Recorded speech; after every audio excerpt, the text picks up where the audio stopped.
നമസ്കാരം. ഞാൻ ഡോക്ടർ ജയേഷ് പ്രകാശ്. നമുക്കിന്ന് സോറിയാസിസ് എന്ന ഒരു രോഗത്തെപ്പറ്റി ഒന്ന് ചർച്ച ചെയ്യാം. സോറിയാസിസ് എന്ന് പറയുന്നത് നമ്മുടെ ശരീരത്തിലെ ചില ഭാഗങ്ങളിൽ വൃത്താകാരത്തിലോ അല്ലെങ്കിൽ പ്രത്യേകിച്ചൊരു ആകൃതി ഇല്ലാതെയോ തന്നെ ചില പാച്ചസ് ആയിട്ട് സ്കിന്ന് ഇങ്ങനെ വളരെ പൊളിഞ്ഞ് ഫ്ലേക്കി ആയിട്ട് നിൽക്കുന്നൊരവസ്ഥയാണ്. അത് ചിലരിൽ തലയോട്ടിയിൽ തലയോടിൻ്റെ ഭാഗമായിട്ട് മാത്രമായിട്ട് കാണപ്പെടുകയും ചിലർ ശരീരം മുഴുവനായിട്ട് തന്നെയും ഇത് കാണപ്പെടുകയും ചെയ്യുന്നുണ്ട്. സോറിയാസിസിൽ മൈൽഡായിട്ട് മാത്രം വരുന്ന ചില അവസ്ഥകളുമുണ്ട്. എന്നാൽ അതിരൂക്ഷമായ ശരീരം മുഴുവനായിട്ട് തന്നെ വരുന്ന ചില അവസ്ഥകളും കണ്ടുവരുന്നുണ്ട്. അപ്പം ഈ സോറിയാസിസ് ആക്ച്വലി ഒരു ഓട്ടോ ഇമ്മ്യൂൺ അസുഖമാണ്. അതോടൊപ്പം തന്നെ ഒരു സൈക്കോസൊമാറ്റിക് അസുഖം കൂടിയാണ്. ഓട്ടോ ഇമ്മ്യൂൺ എന്ന് പറഞ്ഞാൽ നമ്മുടെ ശരീരത്തിലെ കോശങ്ങളെ നമ്മുടെ ശരീരത്തിൻ്റെ രോഗപ്രതിരോധ ശേഷി തന്നെ ആക്രമിച്ച് കീഴടക്കുന്നൊരവസ്ഥയാണ്. അപ്പം അതിൽ നമുക്ക് ചില രൂക്ഷമായ അവസ്ഥയിൽ ചികിത്സയ്ക്ക്, അതായത് പാരമ്പര്യമായിട്ടുള്ള ആയുർവേദ ചികിത്സയ്ക്കൊരു പരിമിതിയുണ്ട്. ആ അവസ്ഥയിൽ നമുക്ക് ബയോളജിക്സ് ഇഞ്ചക്ഷൻ പോലെയുള്ള ചില അവസ്ഥകളിലേക്ക് പോകേണ്ടി വരും. അതായത് നമ്മുടെ രോഗത്തിൻ്റെ പ്രതിരോധ ശേഷിയെ കുറയ്ക്കുവാൻ വേണ്ടിയുള്ള ഇഞ്ചക്ഷൻസാണ്. അങ്ങനെ ഉള്ള ചികിത്സകൾ എടുക്കേണ്ടുന്ന ചില അവസ്ഥകളുണ്ട്. അതല്ലാതുള്ള സാമ്പ്രദായികമായിട്ടുള്ള ആയുർവേദ ചികിത്സകളും നമുക്ക് ചെയ്യാവുന്നതാണ്. ആ ചികിത്സകളിൽ നമുക്ക് പഞ്ചകർമ്മ ചികിത്സ തന്നെയാണ് ഏറ്റവും പ്രാമുഖ്യമായിട്ട് വരുന്നത്.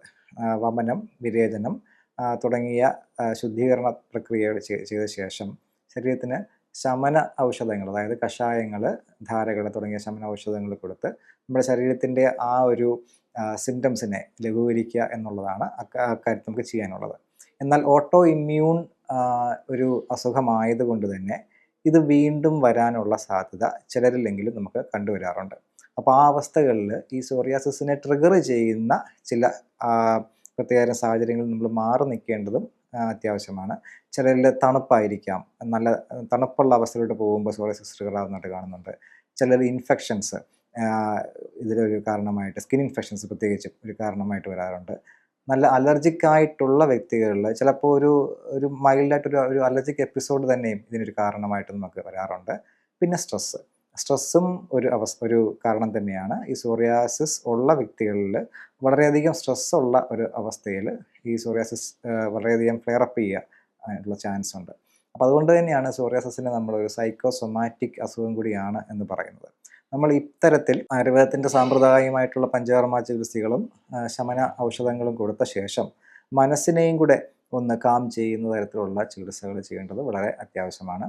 അതിലേക്കായിട്ട് നമുക്ക് മെഡിറ്റേഷൻസ് യൂസ് ചെയ്യാം, ധ്യാനങ്ങൾ യൂസ് ചെയ്യാം. അവിടെ നമ്മൾ ഇമോഷൻസിനെ ഒക്കെ ഒന്ന് കൺട്രോൾ ചെയ്ത് വളരെ ശാന്തമായ മനസ്സോടുകൂടി ഇരിക്കാൻ മനസ്സിനെ പഠിപ്പിച്ചു കഴിഞ്ഞാൽ ഈ മനസ്സിനുണ്ടാകുന്ന സ്ട്രെസ്സ് മൂലം ഉണ്ടാകുന്ന ബുദ്ധിമുട്ടുകൾ സോറിയാസിസിൽ വളരെയധികം കുറഞ്ഞിരിക്കും.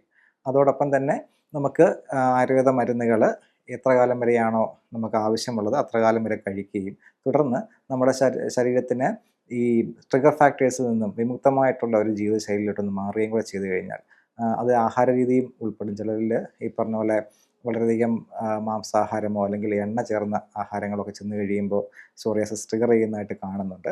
അത് അവരവരുടെ ശരീരപ്രകൃതി അനുസരിച്ച് അവരതിൽ നിന്ന് വിട്ടുമാറി നിൽക്കേണ്ടതാണ്. ഇത്തരത്തിൽ നമുക്ക് മാനേജ് ചെയ്തുകൊണ്ട് പോകാൻ കഴിയുന്ന ഒരു അസുഖമാണ് സോറിയാസിസ്.